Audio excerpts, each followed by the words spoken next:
આજની ધર્મકથા. પ્રણામ.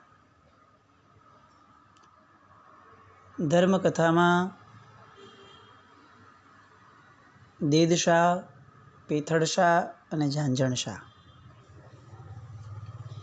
આ ત્રણેયના જીવનની અદ્ભુતતમ વાતો, એ બધી વાતોને સ્પર્શ્યા પછી હવે જીવનની અંદરમાં કેટલાક એવા તત્વોને ન્યાય આપવાનો પ્રયત્ન કરીએ, એવા ગુણોને ન્યાય આપવાનો પ્રયત્ન કરીએ કે જે ગુણોની આજે બહુ મોટી ખોટ વર્તાય છે. આપણે દેદશા, પેથળશા અને ઝાંઝણશાનું જે આખું ચરિત્ર લીધું, એ ચરિત્રનું એક સરસ મજાનું પુસ્તક જેનું નામ સુકૃત સાગર, મંત્રીશ્વર પેથળશા, જે પુસ્તકના આધારે આપણે આખું ચરિત્ર આપણે સ્વાધ્યાયમાં લીધું. એ મંત્રીશ્વર પેથળશાનું ચરિત્ર પુસ્તક લખનાર પૂજ્ય આચાર્યદેવ શ્રીમદ વિજય પૂર્ણચંદ્ર સુરીશ્વરજી મહારાજા અને એમનું પુસ્તક સુકૃત સાગર જીવનમાં ચોક્કસપણે વાંચવા જેવું પુસ્તક. અને એ સુકૃત સાગરના કેટલાય ગુણો પેથળશાના જે હજી પણ આપણે આમ ગાયે રાખીએ તો આપણને ઓછા લાગે. એમનો સ્વાધ્યાય પ્રેમ, એમનો સાધર્મિક પ્રત્યેનો પ્રેમ, એ બધી વાતો. અને એ વારસો લઈને જન્મેલા ઝાંઝણશાનો તો સાધર્મિક સબ સમાન આ વાક્ય માટે એમણે જે કર્યું છે એક તો કલ્પનાતીત ગણી શકાય એવી ઘટના. શ્રાવકોની આ એક સરસ મજાની પરંપરા જે આપણને પ્રાપ્ત થઈ, એ પરંપરામાં હવે જે એક નવું પાનું ઉમેરવા જેવું છે, એ એક એવા તત્વની વાત છે કે જે તત્વ થકી જૈન શાસન હંમેશા ઉજળું રહ્યું છે. આપણને કેટલીક વાર ચિત્ર દેખાય ને તો એ ચિત્રના વખાણ આપણાથી બહુ સરસ રીતે થઈ જાય. સરસ ચિત્ર છે, પણ એ દરેક ચિત્રની પાછળ એક ચિત્રકાર છે કે જેના દ્વારા જ આવા ચિત્રો જગતની સામે આવે છે. દરેક સર્જનની પાછળ એક સર્જક છે. આપણને સર્જન સરસ દેખાયું, એનો સર્જક એ હંમેશા પાછળ ઢકાયેલો રહે છે. ઝાંઝણશા એને જો આપણે સર્જન માનીએ તો આપણે માનવું પડે કે આવા ઝાંઝણશાના સર્જક એ પેથળશા હતા. પેથળશાને અગર આપણે સર્જન માનીએ તો એવું માનવું પડે કે એ પેથળશાના સર્જક એ દેદશા અને વિમલશ્રી હતા. વિમલશ્રી, પ્રથમણી અને સૌભાગ્ય સુંદરી, આ ત્રણેયનું આ મહાપુરુષોના જીવનમાં યોગદાન અમૂલ્ય હતું. પણ એ ત્રણેય જણા એમની ક્યાંય કોઈ પુસ્તક નહીં દેખાય. આજ સુધી આપણે જીવનમાં ક્યાંય પ્રથમણી માટે કે વિમલશ્રી માટે પુસ્તક લખાયું હોય એવું આપણને ક્યાંય જોવા નહીં મળે. કારણ કે આ જૈન શાસનના એવા ઝવેરાત છે કે જે તિજોરીમાં જ રખાયા છે, જેને જગતની સામે લવાયા જ નથી. પણ એ આપણી ફરજ છે કે આપણે એ ઝવેરાતોની કદર કરીએ. આવું જ એક ઝવેરાત શ્રાવિકા પરંપરાની અંદરમાં એમના ચરિત્રમાં થોડાક દિવસો માટે વિચરણ કરવાની આપણે બધા શરૂઆત આજથી કરીએ. ચરિત્ર નાયિકા,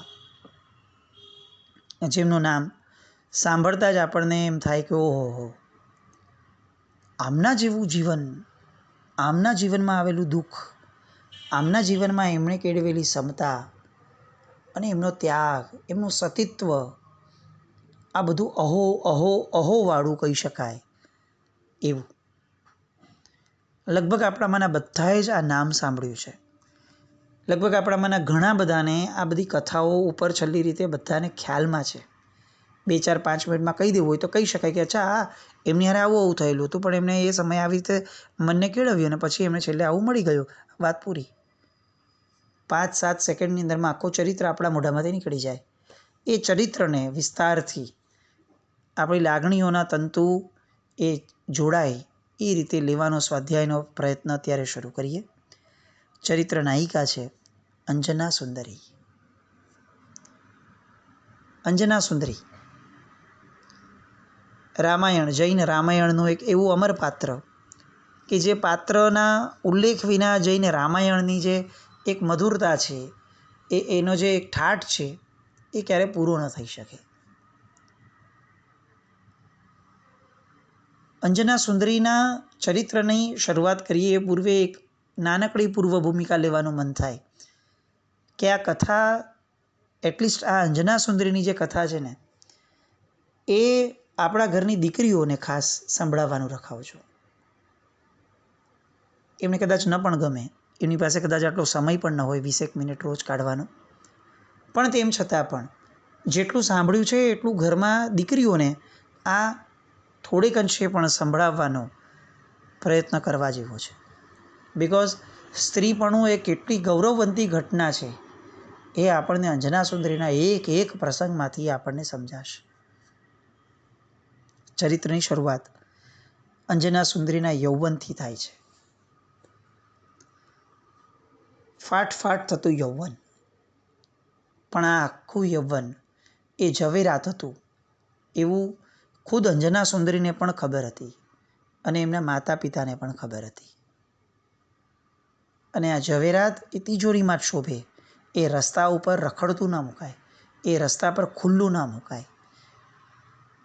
એવી એ સમયના લોકોને પણ એ જાણકારી હતી. અને એટલે દીકરીઓ એ ક્યારે પણ ઉઘાડા છોગ નબળી રીતે જગતની સામે ક્યારે આવતી નહીં. એને કોઈએ બાંધીને કે ગોંધીને રાખી હતી એવું નથી. એને ખબર હતી કે મારી કિંમત શું છે. અને આ અંજના સુંદરીનું યૌવન જેમ જેમ આવવા લાગે છે એમ એમ માતા પિતાની ચિંતા એ કેટલીક વધતી જાય છે.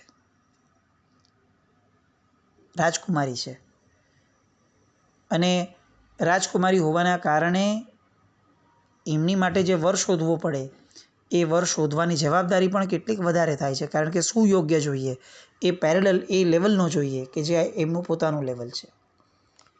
એટલે માતા પિતા, ગુપ્તચરો, મંત્રીઓ, ખેપિયાઓ જેને કહી શકાય, એવા સંદેશવાહકો એ બધાને અલગ અલગ રાજ્યોમાં મોકલે છે. અને ત્યાંના રાજાના રાજકુમારો જે છે એ રાજકુમારો વિશે કેટલીક માહિતી ભેગી કરી અને ફરી પાછું એ રાજાને આપવા માટે એ એમને કાર્ય સોંપે છે.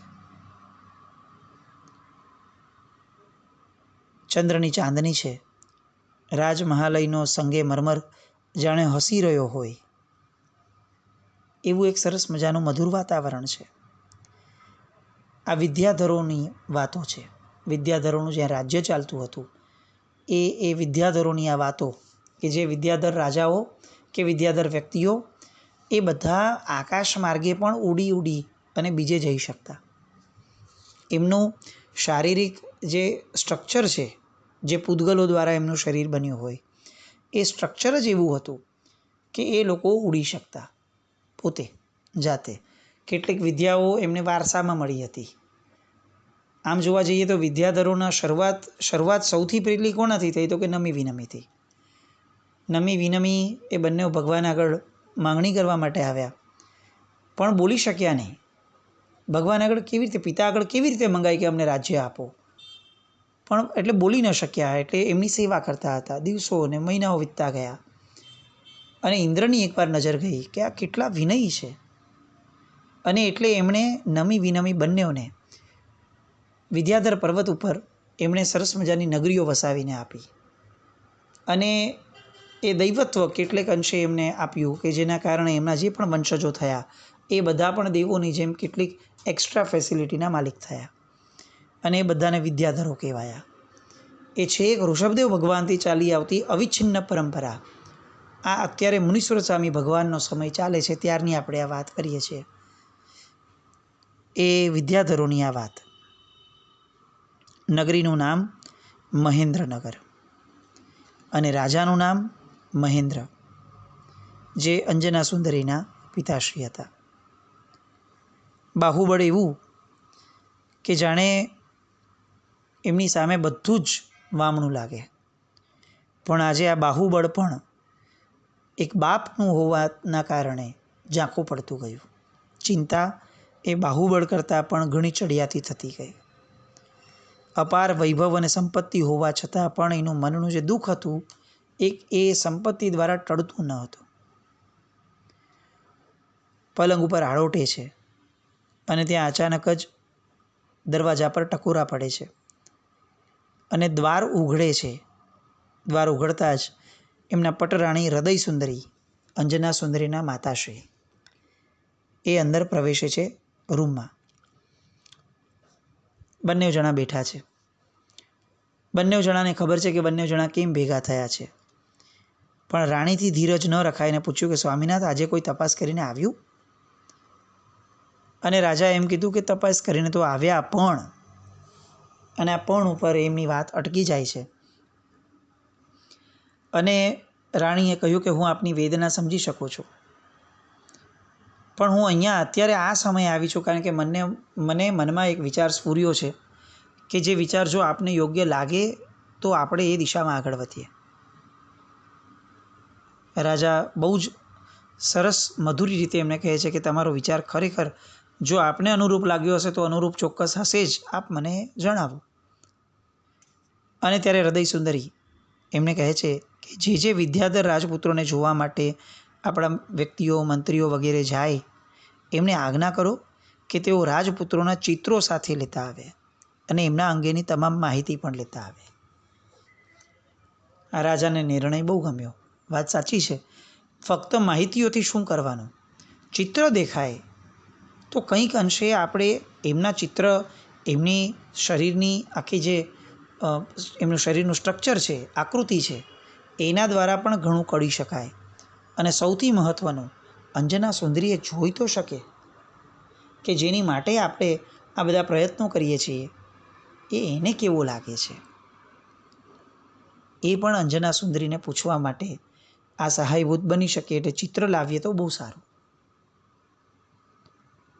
સ્ત્રીઓને ક્યારે પૂછવામાં નહોતું આવતું. આપણી સંસ્કૃતિમાં સ્ત્રીઓને હંમેશા દબાઈને રાખવામાં આવતી. મા બાપો જોર જુલમ કરી પોતાની રીતે ગમે તેમ કરીને નક્કી કરી લેતા. કોઈ પૂછતા પણ નહીં. દીકરીને જેની સાથે પરણાવવું છે એની સાથે એને મળવા નહોતા દેતા. આવા કેટલાય ભ્રમ આપણને એજ્યુકેશન સિસ્ટમ દ્વારા આપણા મનમાં ઠસાવી દેવામાં આવ્યા. આવું લગીરે પણ ન હતું. આ વિચાર કરીએ, આજથી લાખો વર્ષ પહેલાંની વાત. મુનીશ્વર સ્વામી ભગવાનનો સમય છે. એ સમયે પણ માતા એમ કહે છે કે આપણે ચિત્રો મંગાવીએ તો આપણી દીકરીને બતાવી શકશું અને પછીથી નિર્ણય લેવું સરળ પણ બનશે. હુકમ થઈ ગયા અને મંત્રીઓ અલગ અલગ રાજ્યોમાં ગયા અને અલગ અલગ રાજ્યોમાંથી રાજકુમારોના ચિત્ર લઈ આવે છે, સમાચાર લઈ આવે છે. થોડાક દિવસો વીત્યા અને અચાનક બે ખેપિયાઓ એટલે કે દૂતો, મંત્રીઓ એ એક સાથે આવ્યા અને એ સંદેશવાહકો જેવા આવ્યા એવું તરત રાજાના ઓરડામાં પ્રવેશ્યા અને રાજાને એમણે જણાવ્યું કે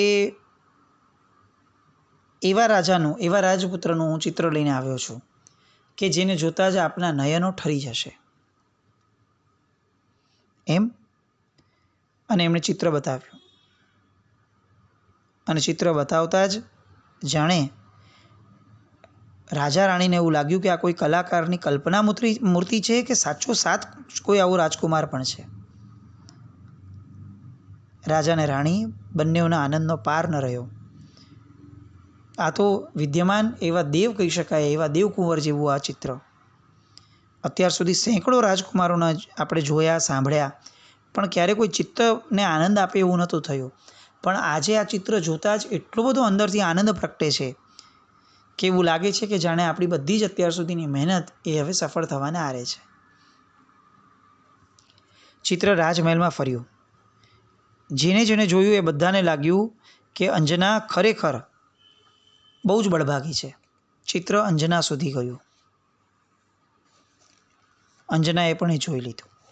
બીજા દિવસની સવાર થઈ. રાજસભા ભરાણી અને ત્યાં એક બીજો મંત્રી આવ્યો અને એક બીજા ચિત્રને લઈને આવ્યો. રાજાને પ્રણામ કરીને ચિત્ર રાજાની સમક્ષ રજૂ કર્યું અને જેવું એ ચિત્રની આગળનું આવરણ વસ્ત્રનું દૂર કર્યું તો એ દૂર કરતાં જ રાજાની આંખો એટલી બધી વિકસવર થઈ ગઈ કે એ ચિત્રને બસ જોતા જ રહ્યા. એમના મુખ પર જે રેખા થઈ એ જોઈ અને આખી રાજ્યસભાને મન થયું કે રાજાના મુખની રેખા આટલી બધી વિકસવર થાય છે તો એવો તે કેવો રૂપવાન આ યુવાન હશે, રાજકુમાર હશે. એટલે રાજાએ સૌથી પહેલું પોતાના હાથમાંથી ચિત્ર આપ્યું રાણીને. રાણી પણ એ ચિત્રને જોઈને હર્ષિત બન્યા. એમની પાસે ગઈકાલનું ચિત્ર હજી પડ્યું હતું. તરત જ એમણે ચિત્ર કાઢ્યું અને બંને ચિત્રોને બાજુમાં મૂક્યા. એકને જુએ ને બીજા ભૂલી જાય. બેમાંથી કોની પસંદગી કરવી એ સમજાતું ન હતું.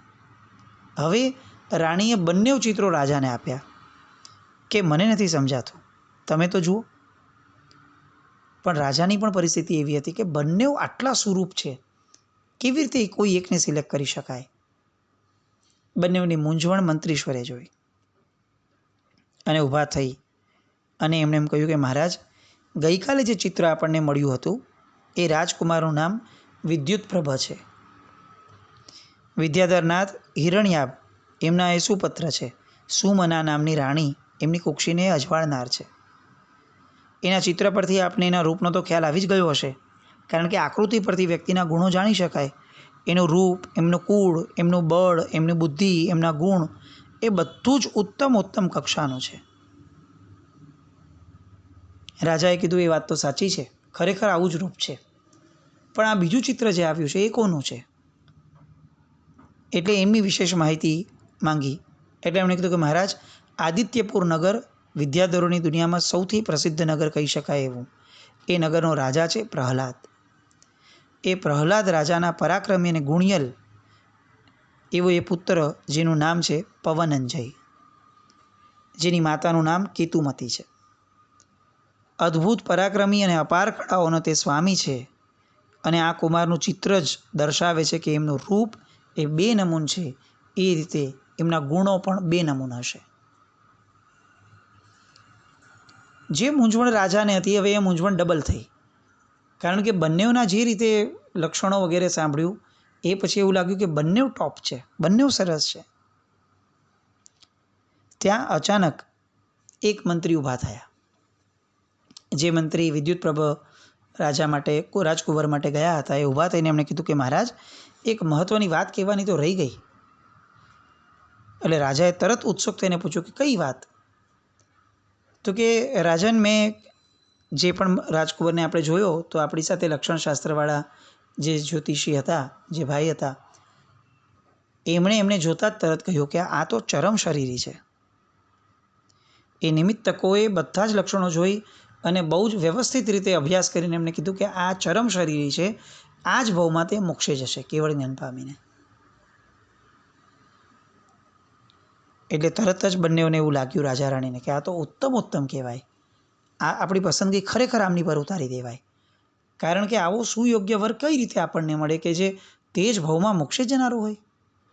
પવનંજય ચોક્કસપણે સારો દેખાય છે, પણ આ ગુણ બહુ મહત્વનો છે. અને રાજા રાણી બંનેઓ જૈન ધર્મ પાળનારા, એટલે મોક્ષની કિંમત શું છે એ તો ચોક્કસપણે સમજી શકાય. એટલે તરત જ મંત્રીએ પ્રશ્ન કર્યો કે તમે વિદ્યુતપ્રભની વાત જે કરો છો એ બહુ સુંદર છે, ના નથી, પણ એ નિમિત્તકોને તમે એવું પૂછ્યું હતું કે એ કઈ ઉંમરે નિર્વાણ પામશે? એટલે પેલા મંત્રી બોલ્યો કે હા, અમે તરત જ પૂછ્યું હતું. તો એમણે ત્યારે એવું કહ્યું હતું કે 18 વર્ષ થશે એટલે એમનું નિર્વાણ થઈ જશે. અને તરત જ રાજા રાણીને લાગ્યું કે અચ્છા, 18 વર્ષની ઉંમરે નિર્વાણ થઈ જશે, આ તો વિચારણીય છે. એટલે તરત જ મંત્રીએ હજુ સ્પષ્ટતા લાવવા માટે જે પવનંજયનું ચિત્ર લઈ આવેલા એ વ્યક્તિને પૂછ્યું કે તમે પવનંજયના આયુષ્ય અંગે કોઈ ચોક્કસ માહિતી કઢાવી હતી નેમિતક પાસે? એટલે એમણે કીધું કે હાજી, પવનંજયનું આયુષ્ય લાંબુ છે અને બળવાન છે એવું નેમિતકોનું કથન છે. મહામંત્રીએ મહારાજાની સામે જોયું અને હવે જાણે બધું જ સ્પષ્ટ થઈ ગયું હતું એવું દેખાતું હતું. પણ રાજા અને રાણી બંને પણ વિમાસણમાં હતા કે એક બાજુ ચરમ શરીરી અને બીજી બાજુ ભલે આયુષ્ય દીર્ઘ પણ ચરમ શરીરી તો નહીં જ ને. રાજા અને રાણી માતા અને પિતા હોવાના કારણે જે નિર્ણય નહોતા લઈ શકતા એ નિર્ણયને કેટલીક સમજણ સાથે મંત્રીએ આખી રાજ્યસભાની સામે મૂક્યા. એ જે સમજણ આપી છે એ સમજણ આજના મા બાપોએ પોતાના દીકરા દીકરીઓ માટે જ્યારે યોગ્ય પાત્ર ગોતવાનું આવે ત્યારે ચોક્કસપણે આ બધાને બેઝમાં રાખવા જોઈએ એવી સરસ મજાની સમજણ મંત્રીશ્વર એ સમયે આપે છે. એ સમજણને આવતીકાલે સંવેદીએ અને આ બધી ઘટનાઓમાં અંજના સુંદરીનું મન ક્યાં ઢળે છે એ બધી વાતો આવતીકાલે લઈએ. જીન આજ્ઞા વિરુદ્ધ કંઈ પણ બોલાયું હોય તો મિચ્છામિ દુક્કડમ જૈનમ જયતે શાસનમ.